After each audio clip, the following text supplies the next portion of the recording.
Hello, welcome back. I'm Ross from Britain's Hidden History, and once again looking at more of Arturius Rex by Wilson and Blackett, or actually by Blackett and Wilson, I noticed in this case.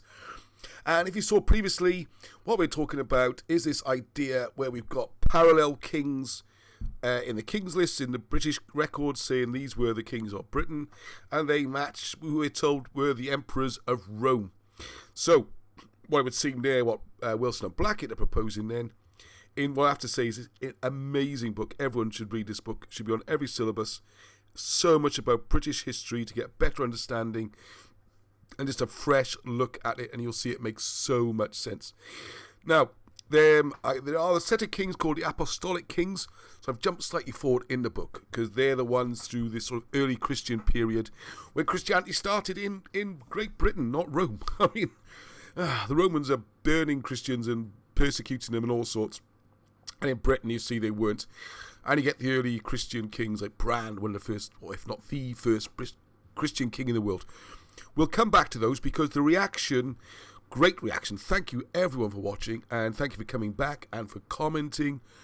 The biggest criticism, if you like, was this idea, well, if you say the Romans never invaded Britain, then why is there evidence of Romans all over the place? There's Roman towns and Roman villages and Roman roads, and we got artifacts of soldiers and barracks and whatever. How can you possibly, as one person said to me, how much evidence would it take for you to accept that there was a Roman invasion?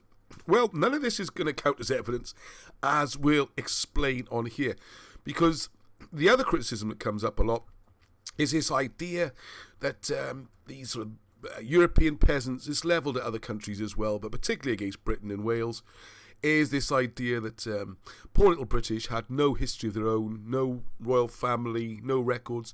So at some point in history, they copied the Roman list so they could invent a pedigree in a royal family. That's one of the accusations. They're the main two. How can you deny all this evidence? How can you explain, or the list is just copied? Now, with the list being copied, we'll also come on to that, which I'm jumping forward a bit, but the evidence and the copying is because with these kings, there's physical evidence for them being in Britain. We've got places named after them, there's rivers and mountains and towns. We've got stones with their names carved in where they've been buried. There's churches named after them. There is tons of physical evidence. Their names appears in church charters and all sorts. So there's stacks of physical evidence to say they were in Britain. We've got the records then and the evidence showing that they match with the Roman emperors. So are these actually the emperors, the British ones?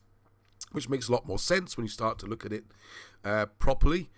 And what's really being asked for here is a level playing field. Instead of starting from a situation where everything's assumed to be Roman, and you have to go a piece of evidence, a piece of evidence, a piece of evidence, a piece of evidence, a piece of evidence to try and just get to zero, even though something's found in Britain, you know. The idea here is let's start level position, and then you'll see the evidence takes you towards the British side rather than Roman side, okay? So, right, what I'm going to do here, let's put some of these kings on the screen. There we go. Going a bit crazy with the budget on this video. Look at this, got a new mouse as well, look at that, or new cursor. People say they couldn't see the white one. Look, it's a white background, fair enough. So here we go. So here's some of the kings from this period. We're looking at about 150 to 300 AD. And as it's called in the book, page 22, if you're looking for it, the kings who ruled the Romans. So the point here is these are kings in Britain. They're British. There's records of them, as we'll see, as evidence. They were the ones ruling the empire. At the very least, the western part of the empire, the part with Britain, Gaul, the seaports, if you like, the western seaboard, they would all be run from Britain by British kings. All right? So, because the other thing that comes up then as well, there's evidence here of different military units from across the Roman Empire. For example, someone mentioned that there was evidence of a Thracian unit somewhere in Britain. And also at Caerleon, you've got the 2nd Legion Augustus. Now, first of all, about Caerleon. It's a big fort, but it's basically defending a harbour. That's the purpose. That's why it's got the garrison buildings there. There's no way 4,000 or 5,000 men could subdue an entire country. Up into the Welsh hills and that, they'd have no chance. And what you'll see is that evidence is actually British-built things being called Roman. This is why you can't start from this looking at a pot or something. It's a much, much bigger question. Now, if you're the British Emperor and you've got this army in Caerleon and you've got trouble up in Scotland, you're going to say, right, off you go, lads. And if you look at the records, like the 2nd Augustus, you'll see they went all the way up, fought at Mons Grappius, and fought a big battle there. And people show this as evidence of Romans. But if you think about it logically and start from this level playing field, if you really were an invading army of occupation, as is claimed in a sort of consensual history, there's no way you're going to be taking your garrison all the way up to Scotland and leaving that whole area unguarded with a hostile enemy population would just storm into Caerleon and take the whole thing. What would be to stop them if your forces all going up north? It only makes sense if there's a king from those people. And if you also look, my good friend Richard the Druid from Caerleon, he was showing me some archaeological evidence from Caerleon, and the curious thing there was that when they found the remains of some Roman soldiers, and they went through them, and they do the teeth analysis, the RNA, it showed they were from the local area. And this was supposed to be a 1st century soldier, so where's the Italians come into it? I would imagine there would probably be some senior officers and stuff who might have more campaigning experience, because obviously the Romans are very warlike and fought lots and lots of battles around killing people. So you might have wanted some training officers, a bit like the British Army does in the Middle East now. And this is the kind of image with all of this. I spent 5-6 years in the Middle East, in Abu Dhabi and Qatar, and they had the resources, the oil, and they brought in Western expertise to build things and set up events and all that kind of stuff. I was on the event side. So I launched Abu Dhabi Exhibition Centre, or the International Exhibition Centre. You know, we helped get the new shows running and all that kind. And there's British firms doing a lot of the design.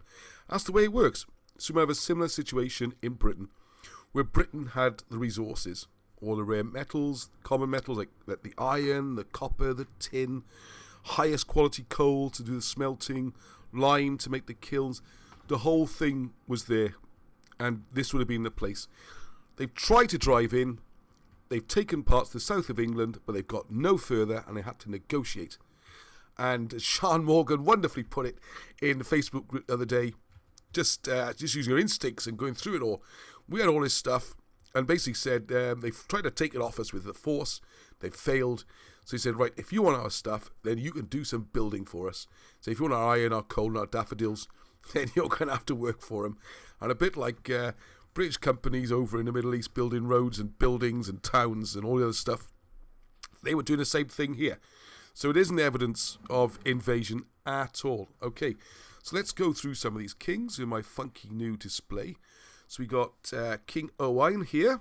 I'll have to do this quickly. I've talked a lot. So let's go first one. Sorry, below Owain, Marchion. So, one thing I do need to say quickly to explain the numbers in brackets. That's their number on the hereditary list. So the first king was 1, then 2, then 3. All right. Now, as someone pointed out in the group, Caleb, Nat, being ap in modern Welsh would mean the son of, but it means the successor, really. So you'll see in some situations it's not a direct succession from father to son. So you get a little bit confusing. So, for example, Gurgen Vrach here is 50, so he followed number 49. So Gurgen ap Arvail hen. Arvail is not Arthur, okay? It's a different one with a similar name. So Gurgen ap Arvail, he is ap Arnydd. So if I'm doing my genealogy, if I'm Gurgen, then 48 to 47 goes to Reen, and Asker's got Goithun, got thrown out, as you'll see. So if I was Gurgen, I'd be Gurgen, ap Arvail, ap Arnydd, ap Reen, ap Goithun, okay? And if you notice, the Romans do exactly the same thing on their emperors' lists. They've always got this Caesar, Octavius, Maximus, all the way along, right? They'll do the same thing. Very, very similar, okay? More clues. Right, so number 1, King Marchion. Archion Fowdler, or Marchion the Thumb Soldier. Not because he was this big, but then he could beat someone with his thumb. That's how tough he was. And shame I should have scanned in the images from Arthur, King of Glamorgan and Gwent, which goes into this a lot more detail, and he got wonderful artwork by Barham, who used to be a tattoo artist. I don't know if you knew that or not. Anyway, so the Thumb Soldier, he resisted the oppression of the Christians. The British kings were Christian. There's different rulers than Rome. Rome were persecuting and killing Christians, not in Britain, okay? So there's persecution of both Druids and Christians coming out of Rome around 170 AD, 170. His record fits with that of his first cousin Lyrig, who sent a celebrated embassy to Eleutherius, Bishop of Rome, around 170. A lot of these people went to Rome and visited, and other people came to Britain. The kings were still running as kings. When Cynfelyn, the yellow-haired, went there, it was a real sensation. When Caradoc, who'd fought the Romans for 7 years, when he was finally betrayed and captured, he went there, like Vercingetorix, people like that, who were like throwing that horrible pit they had in Rome, where people went mad and tortured every day. And finally, after weeks of it, they'd be paraded and then garroted, strangled publicly. They're a brutal, barbaric lot, the Romans. This idea they were the civilization is ridiculous. But Caradoc wasn't dealt with like that. He got a palace to live in, he served out his parole, and he went back and was buried in Britain. As we'll see, we'll go back and do the Apostolic Kings. Right, I've got to speed up. So King Corrug is next, number 2 here. And I want help here, because sometimes with a C, sometimes with a G, it's a Welsh thing. Don't worry about it right now, okay? King Corrug is remembered by the valley and town of Glyn Corrug. Glyn is valley, Corrug, named after King Corrug. King Corrug. There are 3 very large burial mounds on the 2 hills above the town. If anyone lives near Glyn Corrug, please take some videos, some photos, send them to me, Ross at BritainsHiddenHistory.co.uk. Sorry, do the other one, Ross at cameraglyphics.com is easier. Send it through. We need to do this together, okay? There's no public funding behind this. There's no help. There's no support. There's no grants. We do this ourselves and off buying the books. That would help as well, please. Or become a Patreon supporter. But first thing you can do, if you live near there, pictures and videos of that area, please. And I'd like to know if those 3 large burial mounds are there. Anyway, the river is the Avon Corrug, the river named after Corrug. And to the north is Mynydd, which is mountain or hill. Mynydd Inas, town, place, Corrug, with traces of fortification up there. All right. So anyway, while west is the Mynydd Corrug Vachen. We think might have a Trojan link here. But anyway, that's another thing. Right. Point 3. King Gordoivoin. He was deposed and exiled for being a bad ruler, and his burial memorial stone. It was at Llandafaelog. I think they've moved it to Margam now. 3 miles north of Brecon town. It names him as Gordoivoin the Exile. But it's in the ancient alphabet, and this is crucial, because what people try and do, they take the letters that are there, and they try and twist them into some kind of bad Latin, which is actually written in the old British tongue, okay? And Gordoivoin is a classic example of that. And that stone, you can see the writing. And I'll do another video on that stone particularly. And that's about 180 to 200 AD. Number 4, King Rhyn is said to have followed the Roman pattern of legalised immunity for skilled and literate persons, and to have promoted science and learning. He followed the pattern of his father Gorrug in introducing Roman-type agricultural methods. They're bringing in technology. They're not being invaded, okay? Number 5, very important in my book, King Einydd. He may appear to be a shadowy figure, yet the histories make a most remarkable statement concerning him. They say that he was the first Welsh king to build towns after the Roman fashion. This is of enormous importance, for it fits in with all the other evidence which solidly denies and disproves Roman occupation of Wales. Welsh and British kings built towns and cities in the Roman fashion, all right? This is the point we're getting across. So when you find a square building, it's got corners, therefore it must be Roman. It's got stones on top of each other. British people too stupid to do that. No, it might well be British, all right? It doesn't have to be Roman. And the same with the military units. They might be there because the emperor was British. This is how big you have to really make this paradigm shift, okay? The history we've been taught is wrong. Point 6, King Arthfael Hen, the aged, followed these peaceful policies, building many towns, villages and churches. Again, this points to Roman remains in Wales being British.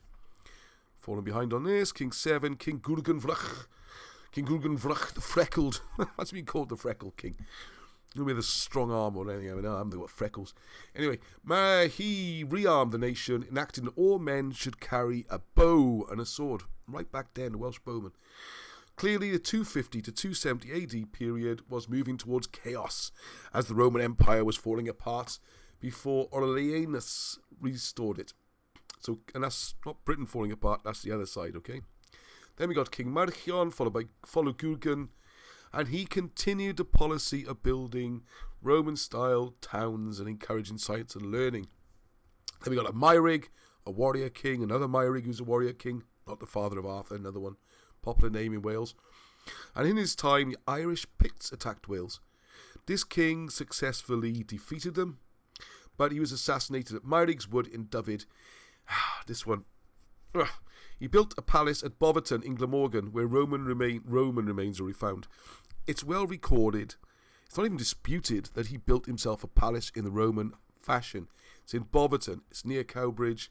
There's nothing there, there's hardly a sign. They did archaeology, and once they realised he was British, they more or less packed up and went home. There's no visitor centre, there's no big fuss made about it, you can hardly find it. And if people, again, you got pictures, videos of Boverton, of the dig, anything like that, send them through, please. I do want to put a video together just about the palace. It's just there in a field. It's bizarre. Why? I don't know. I really don't understand why. It's bizarre. Why is there no excitement that this palace has been found that's British? And you can see the tiles and they look British and is... Anyway, I digress. Number 10. The upheavals and collapses of the Roman Empire continued, and King Craer, I think it probably was, this idea of ayers and things, Crown, finally declared all Britain independent of Rome in 286, and that's indisputable. This we know about this usurpation, as they called it, where then, instead of being Britain an independent member of a Roman Empire, so trying to run a partnership or whichever arrangement they had, said, no, we're done, that bit's fallen apart, we don't need it anymore. And a couple of years later, not long afterwards, they invaded a chunk of Gaul. Anyway, again, another story. These records tell of kings who built towns and villages and churches in the same manner as the Romans, in the Roman fashion, it says in the records. This offers the most remarkable clue to the erection and location of Roman towns and buildings in Wales. The Dark Age Welsh kings were simply doing what, I don't like this term third world, I would call it developing countries, and underdeveloped nations do in this modern era. They were importing Roman technology in the same way as countries all over the world import Western technology. And I was one of those people who went abroad and took the money there, the oil and the cash, and we had the expertise. Same seemed to have happened then. All right? So we've explained away why there's so much apparently Roman evidence that either A, could well be British, like the buildings, the towns, the forts, or B, it could be foreign units like the Thracians and the Second Augusta, who also recruited in Britain and would be under British command. And 3, whatever 3 was. Oh yeah, the fact there's 2 king lines, one being Roman, one being Britain. Britain has a stronger claim because you got the physical evidence and place names to show who they were and where they're buried and stuff. All right, I knew there was 3.